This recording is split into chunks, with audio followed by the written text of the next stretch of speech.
live ce soir. Est-ce que vous pourriez me dire si vous m'entendez bien? On est en direct sur Facebook, sur mon groupe privé. Je vois que vous êtes aussi nombreux sur mon groupe privé à venir. C'est vrai que c'est plus intime. Voilà. On est aussi sur Instagram, sur YouTube. J'espère que vous allez bien. Je parlais récemment des pionniers et j'avais vraiment envie qu'on parle d'un sujet qui... chaque fois je dis ça, chaque fois je dis oui, ça me paraît important de parler de ce sujet. Ça fait 25 fois que je viens et que je dis la même chose, donc chaque fois vous allez croire que c'est toujours important, mais oui, je crois toujours que c'est important. Quand vous arrivez, est-ce que vous pourriez juste me dire si ça marche correctement et si le son est correct, s'il vous plaît? Juste que je sache si au niveau technique on est bon. Voilà, en tout cas, bienvenue. Je suis contente de venir et de faire ces lives-là avec vous. Franchement, ça me nourrit. Je suis hyper contente.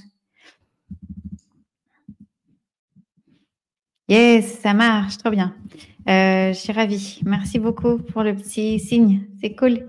Alors, aujourd'hui, on va mettre un peu de contexte, comme toujours. Le contexte étant facile. Hop, ferme tout ça. Le contexte étant facile ici. En gros, comme moi, j'accompagne... Salut Aurélie. Comme moi, j'accompagne des entrepreneurs qui souvent sont des pionniers. Quand je dis pionniers, c'est des gens qui ont le goût de l'aventure.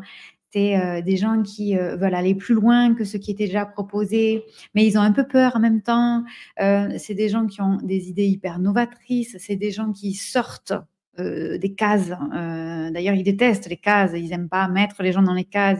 Ils n'aiment pas qu'on les mette dans des cases. Ce qu'on a essayé de faire pendant longtemps.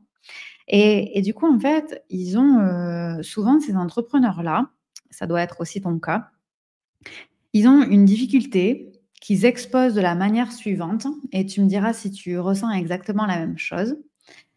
Ouais, non, mais si je propose ça, les gens ne vont pas comprendre. Voilà. Donc, dites-moi en commentaire ce que vous ressentez quand je dis ça, si vous l'avez déjà ressenti. Dites-moi si vous avez déjà prononcé cette phrase. Oui, mais si je fais ça, si je propose ça, les gens ne vont pas comprendre. J'ai une cliente, par exemple, qui fait de la navigation multidimensionnelle alors qu'elle est photographe de métier. Donc, elle allie ces deux métiers. C'est un exemple. J'ai un client qui travaille en corporate dans l'industrie et qui parle de comment on fait pour amener la paix dans le monde. Voilà. Je pourrais tous les citer en fait, hein, donc je vais donner 2 exemples, mais ce qui m'intéresse, c'est aussi de parler de vous. Oui, Aurélie qui dit oui, j'ai déjà ressenti ça. Génial. Alors, vous me dites au fur et à mesure ce que ça vous évoque. En fait, la première chose, et je pense l'avoir écrit dans le titre, c'est que ça vient en premier d'un espace de peur. C'est-à-dire que ça vient pas de quelque chose qui nous anime, de quelque chose qui nous transporte, de quelque chose qu'on trouve nourrissant et soutenant. Ça vient déjà de la peur de quelque chose. Donc, on va imaginer qu'on est en train de faire un cadeau à quelqu'un et puis on se dit ouais, j'ai peur qu'il aime pas. J'ai peur qu'il apprécie pas. J'ai peur que... Alors, il y a beaucoup de chances que si on parte de ce principe-là, le cadeau ne soit pas forcément soit le plus adapté, soit le mieux choisi, soit que ce soit le bon moment pour moi de faire ce cadeau et ce choix, soit le bon moment pour lui de le réceptionner. OK? Donc là, on est dans nos propres entreprises. Et si on prend la phrase là, dans son ensemble, on part d'un truc où on a peur de. En fait, en filigrane, il y a un truc qui n'est pas dit. Et alors ça, je déteste ça. Je déteste ces machins où en fait, il y a une phrase, mais on ne dit pas vraiment ce qu'il y a derrière. On ne parle pas vraiment de soi. En fait, on se dit, j'ai peur de ne pas trouver et que les personnes, et qu'elles ne comprennent pas ce que je fais. Donc, c'est un espèce de charabia cette phrase, donc on va le prendre dans l'ensemble. Donc j'ai peur. OK, donc déjà, est-ce que je pourrais aller dans un autre espace à l'intérieur de moi ou à l'extérieur de moi, où je fais les choses à partir de quelque chose qui me nourrit, qui est positif, qui est joyeux, qui est léger, qui est agréable, qui est nourrissant? Est-ce que ça, ce serait possible? Une fois qu'on a ça, en général, du coup, il y a pas la fin de la phrase. On va imaginer qu'il y a toujours la fin de la phrase. Ne pas trouver les personnes. Donc déjà, ça pose la question, est-ce que c'est à nous de trouver les personnes? Alors, on n'est pas là dans un cours de marketing théorique pour faire la différence entre inbound et outbound marketing, parce que c'est une notion vieille comme le digital, donc ça a plus de 20 ans. Mais en gros, c'est est-ce que je laisse les gens venir à moi et donc je crée le contexte, je crée les contenus, je crée le moment, je crée les formats pour que les gens viennent à moi. Donc, il y en a qui l'appellent le marketing attraction ou le marketing magnétique. Bon, c'est un nouveau mot, ça, pour parler de ce type de marketing. OK. Ou bien est-ce que c'est moi qui vais chercher les gens? Donc, quand je vais chercher les gens, ça s'appelle en français aussi de la prospection commerciale. Voilà. Il y a des mots pour tout, hein. Et du coup, c'est important de choisir les bons mots. Donc, si on dit qu'on a peur de pas trouver, c'est-à-dire que déjà, on est dans une situation et dans une commercialisation de prospection. Et hyper souvent, je vois que les entrepreneurs que j'accompagne et qui disent ce genre de phrase, ils ne sont pas dans cette logique. Donc, c'est hyper contradictoire. Ils sont dans la logique de créer des contenus, créer des contextes, créer des événements qui vont faire que les gens vont venir à eux et expérimenter ce qu'ils ont expérimenté avec eux, un produit ou un service, peu importe. Donc, c'est pas eux qui trouvent, c'est les gens qui sont attirés et qui font un choix. Et ensuite, si les gens ont des questions, ils vont dire: «Bah, écoute, voilà, j'ai une question sur le paiement, j'ai une question sur la durée, j'ai une question de est-ce que moi je suis disponible pour ça aujourd'hui ou pas?» Mais OK. Et du coup, c'est hyper bizarre quand on retrouve cette phrase. Alors là, je sais, quand on l'a dit, on n'y pense pas, on dit qu'on est un peu général, mais en fait, les mots qu'on prononce sont hyper importants parce que je vous apprends rien, mais évidemment, ils forment notre réalité, hein, c'est pas le sujet, mais quand même. Et donc quand on dit: «J'ai peur», on a le problème de la peur et ensuite on a: «C'est à moi de trouver les personnes».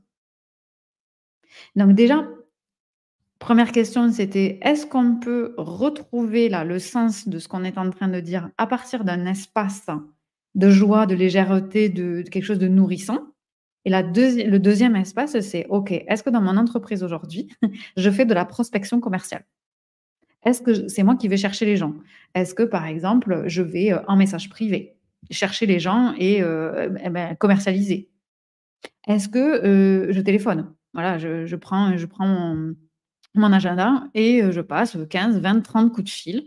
Ça se faisait comme ça avant et il y a des entreprises qui font toujours comme ça. Si la réponse c'est «oui», voilà, dans ce cas précis, alors la phrase peut s'appliquer. C'est pas la peur, mais c'est: «J'ai des difficultés à trouver. Je ne sais pas où trouver».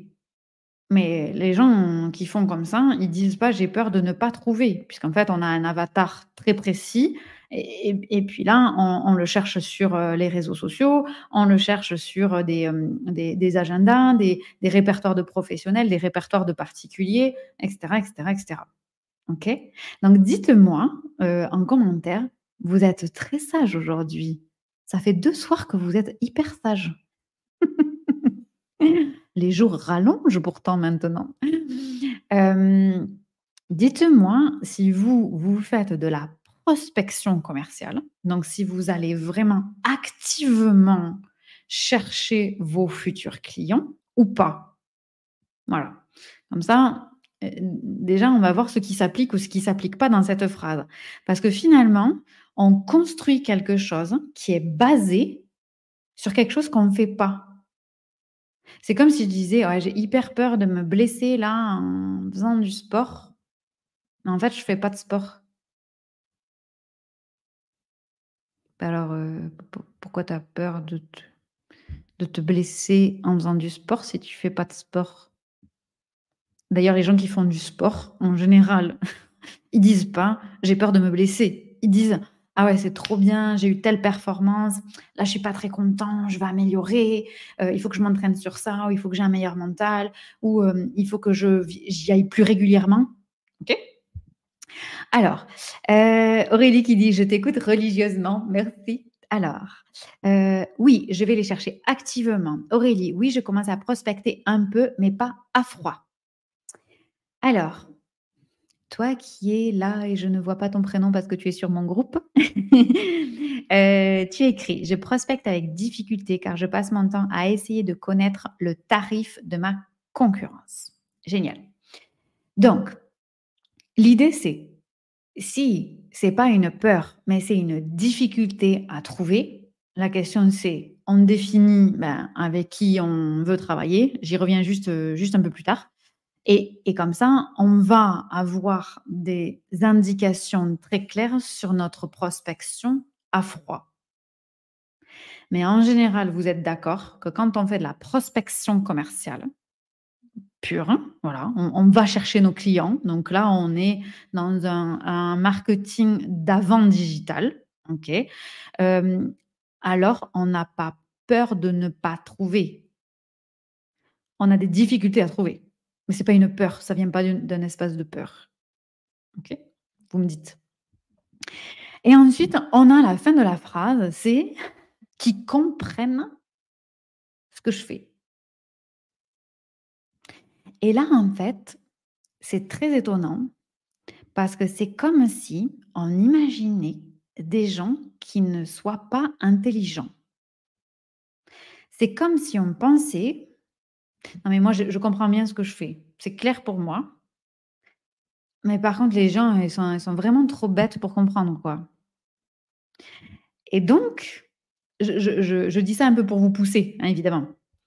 Je sais que c'est pas l'idée, je sais que c'est pas ça que vous vous dites, hein, on est bien d'accord, on n'est pas là pour ça. On est là pour le évidemment, le cran d'après, hein.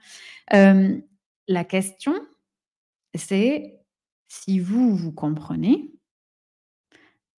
et que vous avez la croyance que les gens vous ressemblent, ils vont comprendre. Qu'ils soient pas intéressés, c'est OK, c'est c'est leur décision. Par contre, qu'ils aient des problèmes de compréhension, ça fait comme si on avait un peu, quand on se dit ça, une position haute. C'est-à-dire, bah oui, moi je comprends ce que je fais, mais bon, les gens, il va falloir le leur expliquer. Pas toujours. Par contre, ce que ça soulève, c'est peut-être la question, et là on va poser les vraies questions qu'il y a en fait derrière cette phrase, parce qu'en fait, c'est pas cette phrase qui se joue, c'est la clarté pour moi. Est-ce que pour moi-même, ce que je fais est clair? Est-ce que pour moi-même, ce que je propose est clair? Comment je le propose est clair? À qui je le propose, c'est clair? Comment je m'y prends pour le proposer, c'est clair? Jusqu'où ça va, jusqu'où ça s'arrête, est-ce que c'est clair? Et ça, il y a beaucoup de phrases qui sont dites, heureusement, il y a beaucoup de travail qui sont faits par des gens merveilleux dans l'éducation. Il y a beaucoup de travail qui a été fait il y a des années en communication non violente. Bon, il faut toujours du temps, hein, une grosse synergie, hein. Mais c'est comme quand on commence nos phrases en disant: «Tu es, trop ceci, tu es trop cela, tu devrais ceci, tu devrais cela». Et qu'en fait, on est en train de parler de nous en disant «tu». C'est la fameuse phrase, le «tu tue», hein, le «tu», le fait de toi te tue. Parce que quand on dit à quelqu'un: «Tu es trop speed», ça veut dire: «J'ai besoin de calme». Quand on dit à quelqu'un, «Oh, ouais, tu es trop dans les clous», ça veut dire: «Moi, j'ai besoin de plus de créativité». Et donc c'est hyper, hyper important de revenir à «je» et de se dire: «J'ai peur, OK, j'ai peur». J'adresse ma peur. OK, de quoi j'ai peur? En fait, j'ai peur que si les gens ne comprennent pas, ce que je fais, alors ils n'achètent pas et du coup, s'ils achètent pas, j'ai peur de me trouver en difficulté financière. OK, ça c'est correct. D'accord, OK. Donc en fait, j'ai pas peur de tout ça, j'ai peur d'être en difficulté financière. Ou bien j'ai peur de pas réaliser ma mission parce que si j'ai pas de clients, je vais pas pouvoir aller au bout de ma mission. Je vais pas pouvoir proposer mes services. Je vais pas pouvoir proposer mes produits. Je vais pas être utile. Ah oui, donc en fait, j'ai peur de pas être utile. En fait, j'ai peur d'avoir pensé tout ça pour rien, qui veut dire pour personne. Et donc, je ne suis pas utile. Je n'ai pas d'impact. Je n'ai pas d'utilité dans la société. Je ne contribue pas à tac, tac, tac, tac, tac.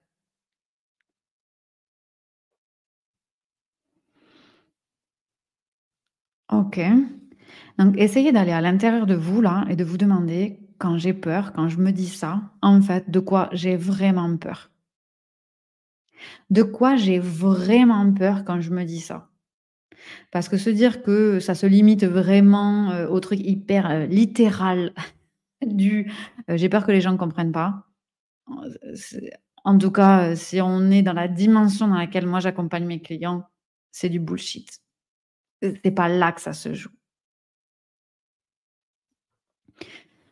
Donc la 2e phase, en fait, c'est de dire: «OK, si j'ai peur que les gens ne comprennent pas, qu'est-ce que j'ai peur qu'ils comprennent pas? Si moi je suis capable de comprendre?» À moins que ce soit pas clair pour moi. Et là, c'est parfait si c'est pas clair pour moi, j'y reviens et je clarifie. Moi, j'ai dans les partages que je fais avec mes clients et dans les accompagnements, moi, j'ai créé un carnet de santé de l'entreprise. Voilà, un carnet de santé, ça prend une seule page. Toutes les semaines, on l'analyse et on regarde la santé de l'entreprise d'un œil extérieur. On prend un temps de recul. Qu'est-ce qui est au vert? Qu'est-ce qui est orange? Qu'est-ce qui est au rouge? Et quels sont les leviers? Voilà. Donc, si c'est orange, il y a un tableau, il y a écrit OK, si c'est orange, on appuie là, là et là, et ça solutionne le problème. Donc, c'est hyper terre à terre. Et tant que c'est pas clair pour nous, ça c'est le haut de mon carnet de santé, ça vient tout en haut. C'est tant que c'est pas clair pour moi, effectivement, ça ne peut pas l'être pour quelqu'un d'autre. Oui, mais de toute façon, la vie, elle va nous amener des clients, des prospects, des gens qui vont venir nous poser des questions, qui vont nous permettre de clarifier. Évidemment, parce que les gens qui vont nous permettre de clarifier vont dire: «Ah non, là, c'est clairement pas les gens avec qui j'ai envie de travailler. Ah OK, donc qu'est-ce que j'ai pas précisé? Qu'est-ce que j'ai pas bien formulé? Qu'est-ce que j'ai fait ou qu'est-ce que je n'ai pas fait pour que cette personne se soit reconnue, alors que c'est pas du tout le genre de personne que moi je peux aider. Imaginez, vous avez, je sais pas, hein, vous avez un problème aux dents et vous appelez votre gynécologue.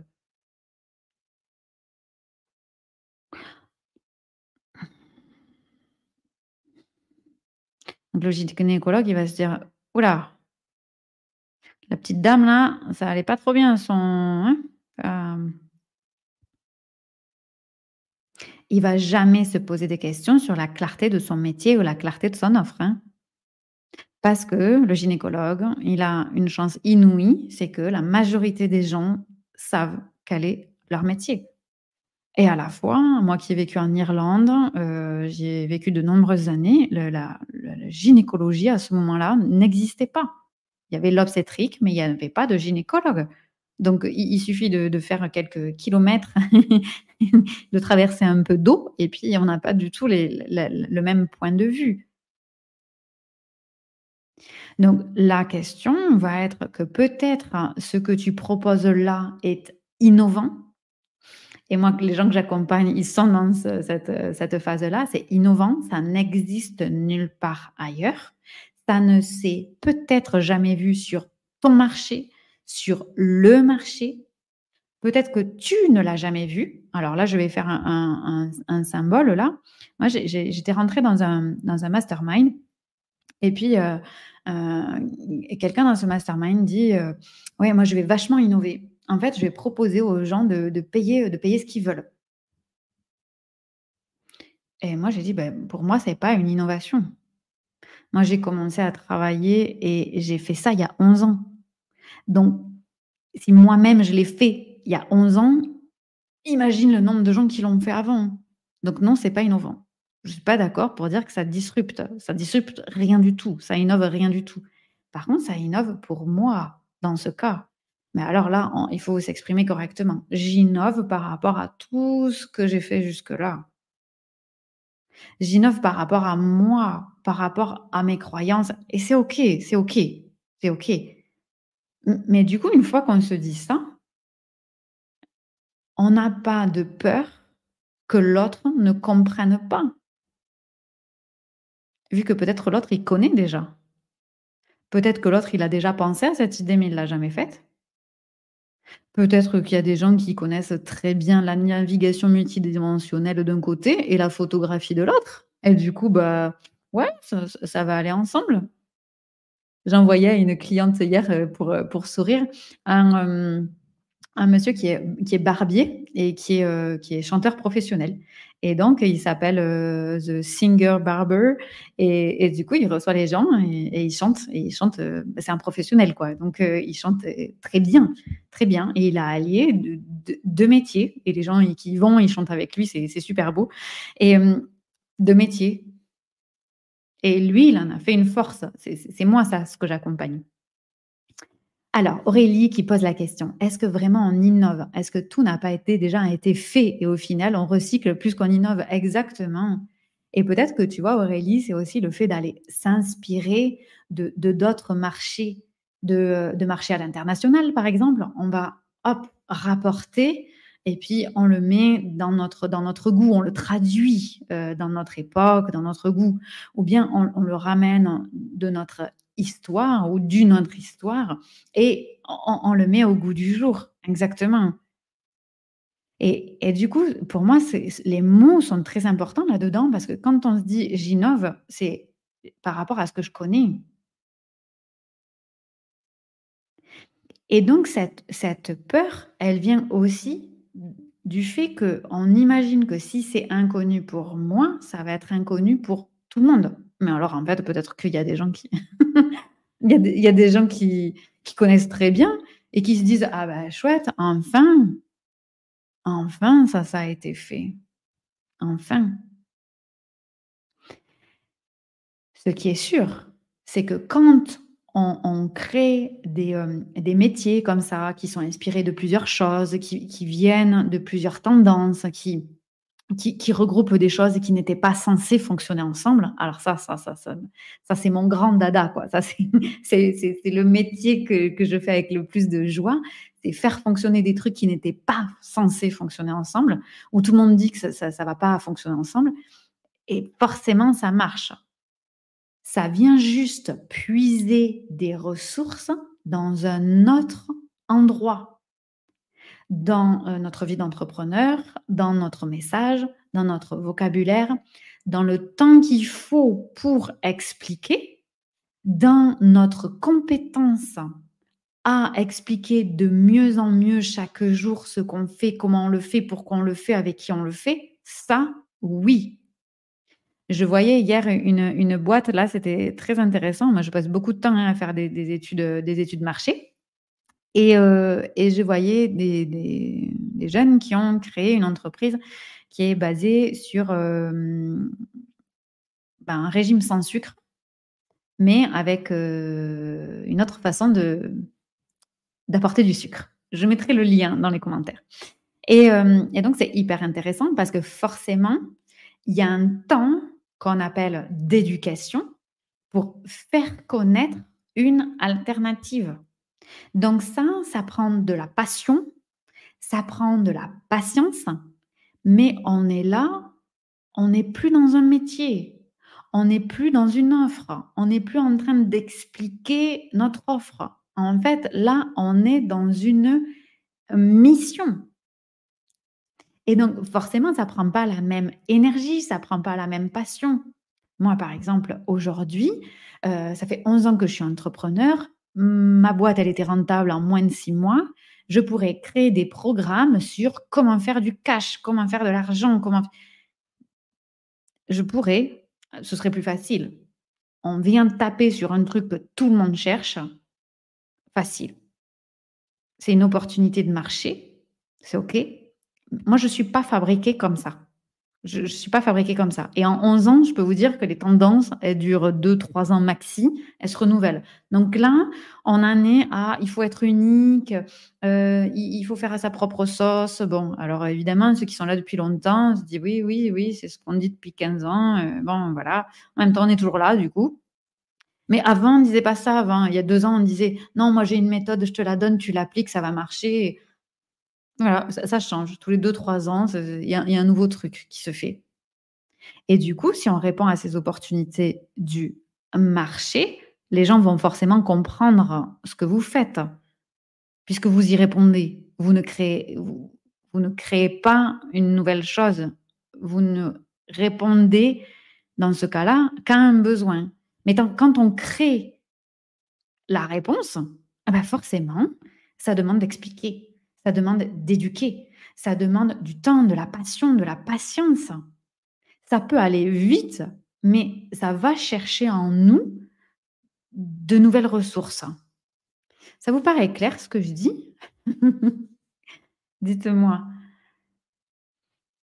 C'est vraiment, vraiment important de savoir où est-ce que je vais puiser et je voyais une vidéo là, d'une nana super qui disait: «Oui, moi j'ai telle idée et avec ça» c'était autour de la consommation de l'eau pour le bien-être et elle disait, «Mais avec ça, avec la respiration plus l'eau, on va changer le monde» et cetera et cetera et cetera et elle était mentorée par un gars qui lui dit: «Beh, combien de fois par jour vous postez sur les réseaux sociaux à propos de ce truc?»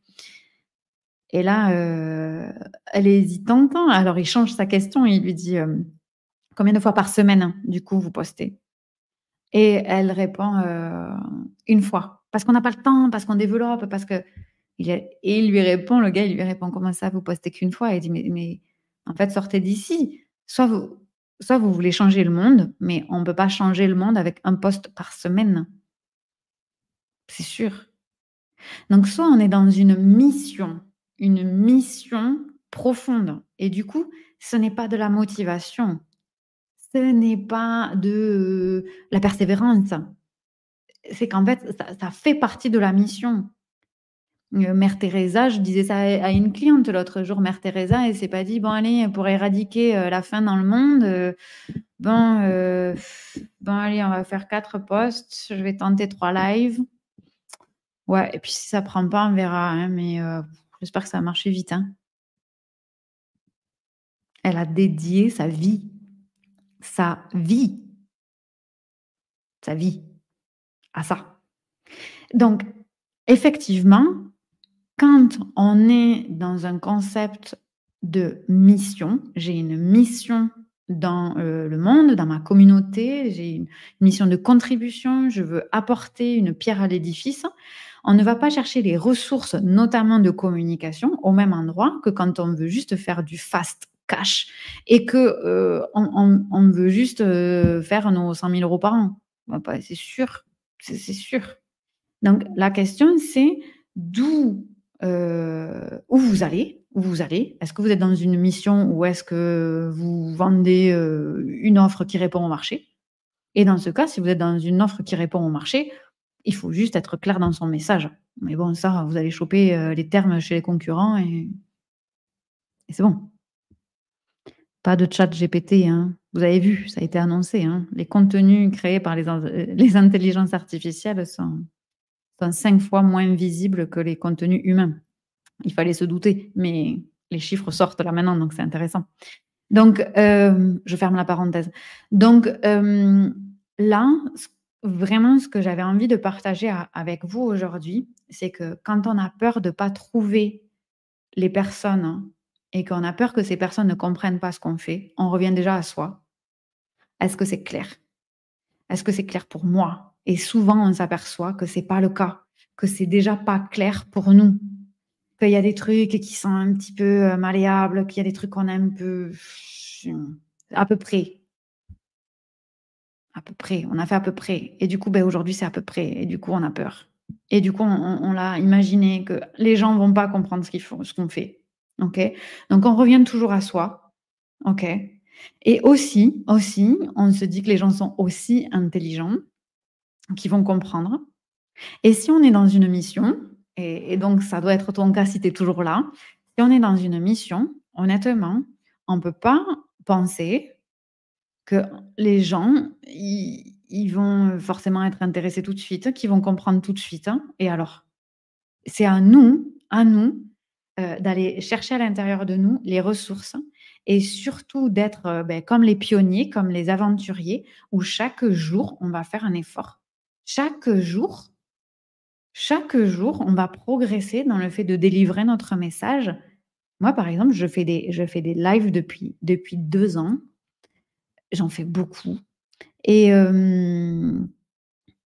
chaque fois que je sors d'un live, je me dis: «OK, qu'est-ce que j'ai aimé? Comment j'ai aimé, être? Qu'est-ce que j'ai aimé partager sur ce sujet? Qu'est-ce qui m'enthousiasme? Qu'est-ce qui m'a plu? Qu'est-ce qui m'a déplu? Est-ce que j'ai aimé quand les gens étaient là ou en fait, je préfère justement être seule parce que ce sujet est difficile?» Et c'est de moins à moins.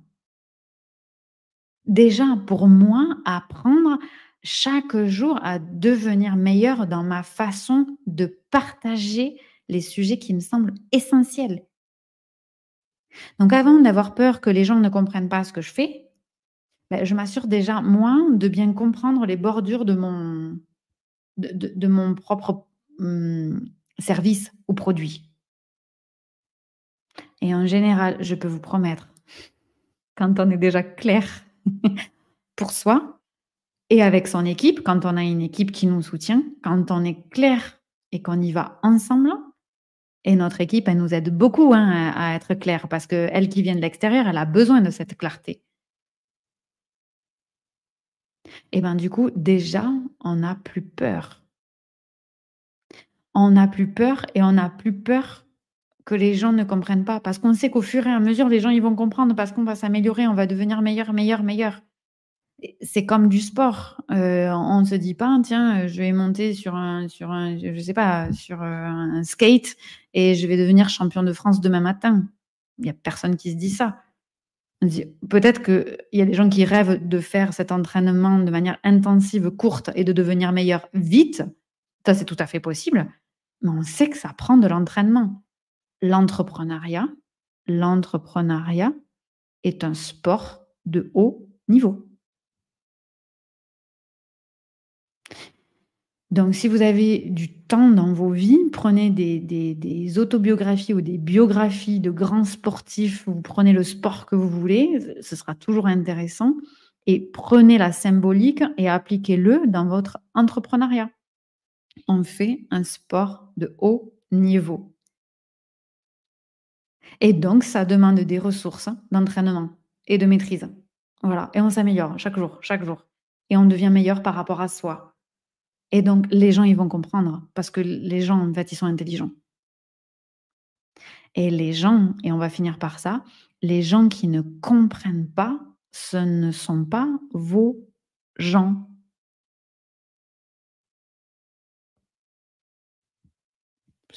C'est tout. Ce ne sont pas vos gens. Alors attention de ne pas juger ceux qui comprennent rien à ce que vous faites en disant: «Ah ouais, non mais de toute façon, c'est pas mes gens».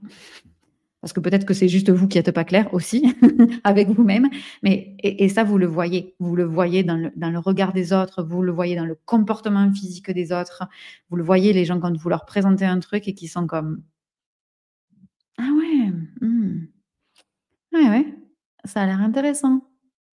Tu peux me passer le sel, s'il te plaît?» OK? Et là, voyez le feedback de communication, vous, comment vous vous sentez et vous le sentirez si vous savez que c'est pas vos gens ou si vous vous dites: là, c'est intéressant parce que dans un repas, je suis quand même pas capable, d'exprimer parfaitement bien ce que je voulais dire». On s'en fout, c'est pas grave, il y aura d'autres repas et vous allez devenir meilleur, meilleur, meilleur, meilleur et vous allez vous entraîner. Hop et on n'est pas égaux là-dessus. Il y en a qui ont besoin de plus ou moins d'entraînement pour écrire un message et c'est pas une question de template, hein. Non, pas une question d'un modèle, hein, non, c'est de l'entraînement, c'est de l'entraînement. Voilà, et donc il y a des gens qui ont besoin de plus d'entraînement que d'autres, et là, l'entraînement, j'en parle souvent avec mes clients. Moi, j'ai un client, il est très peu sur les réseaux, et il fait un truc une fois par semaine, et donc forcément, il apprend une fois par semaine. Si ce même client, il fait la même chose une fois par jour, bah, dans un cas, pour avoir cette expérience, il va mettre 7 semaines. OK? Donc en grosso modo, il lui faut 2 mois pour apprendre ce qu'il a à apprendre. Mais s'il en fait tous les jours, et beh, du coup, il lui faut une semaine. Voilà. Donc après, on s'en fout de le faire vite ou de le faire lentement. Ça dépend de la vitesse à laquelle, vous voulez maîtriser votre sujet. Et donc la récurrence de l'entraînement, évidemment, va vous permettre, mais comme en sport, c'est du sport de haut niveau. Donc si vous voulez courir 25 kilomètres et que vous vous entraînez une fois tous les ans, vous n'aurez pas les mêmes résultats que si vous vous entraînez à courir toutes les semaines ou tous les 2 jours, tous les 3 jours ou tous les jours, et c'est mathématique. C'est un muscle à entraîner, et nous, on a des compétences à entraîner. Et on ne part pas avec, les mêmes atouts, c'est sûr, c'est sûr. Moi, je suis petite de taille, ben, j'aurais pas forcément le même atout de départ pour faire du basket, mais c'est sûr, ça ne m'empêche pas de faire du basket. Mais peut-être que ça va me demander un entraînement spécifique, peut-être plus important, peut-être différent. L'entrepreneuriat, c'est pareil. Donc au niveau de la clarté de votre message, vraiment, revenez, à qui vous êtes, hein, voilà. Clarifiez déjà pour vous, en vous disant de l'extérieur: «Quand je vois ça, c'est clair». C'est tout à fait clair. Et une fois que c'est clair pour vous, on s'entraîne, on s'entraîne. Et si vous voulez vous avoir des résultats rapides, entraînez-vous souvent. Voilà. Vous me direz, comment ça vous permet un shift? Quel changement de perspective, hein, ça vous amène? Dites-moi, quel changement de perspective, hein, ça vous amène? Comment vous modifiez votre façon de penser une fois que qu'on a partagé ça?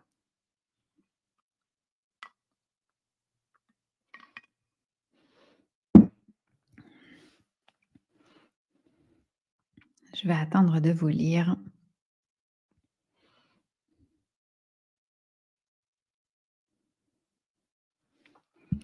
pour que vous me disiez. Voilà, et puis si vous préférez aussi en plus ou, à la place, faire ces feedbacks par message privé, je sais que, vous êtes certains à m'en envoyer, c'est avec grand plaisir aussi. Voilà, de vous lire et de voir comment, quand, je peux vous apporter ces sujets, comment ça vous permet de modifier votre point de vue et du coup, vos actions. Donc, je sais que vous êtes nombreux à me faire des feedbacks en dessous ou bien en privé, et puis quelques jours plus tard, j'aime beaucoup quand vous me partagez aussi les actions concrètes que vous avez mis en place et leurs résultats. Donc ça prend en général quelques heures ou quelques jours, mais voilà, de manière décalée, j'aime beaucoup quand vous me faites ces partages. Je ne sais pas si j'ai tous les commentaires, donc dans tous les cas, je les relirai. Si vous avez, vraiment des choses à me partager, faites-le. Ça me permet aussi de voir comment vous évoluez, et puis quand vous pensez que je suis la bonne personne pour vous accompagner à assumer pleinement qui vous êtes. Quand je parle de ça, c'est vraiment. C'est pas genre, oui un peu, mais que les trucs qui me vont bien. Voilà. Quand vous êtes vraiment prêt ou prête à assumer qui vous êtes, hein, et à oser utiliser qui vous êtes dans vos entreprises, contactez-moi en direct et je suis là pour vous accompagner. Merci beaucoup de votre, attention. Prenez soin de vous et à bientôt. Salut!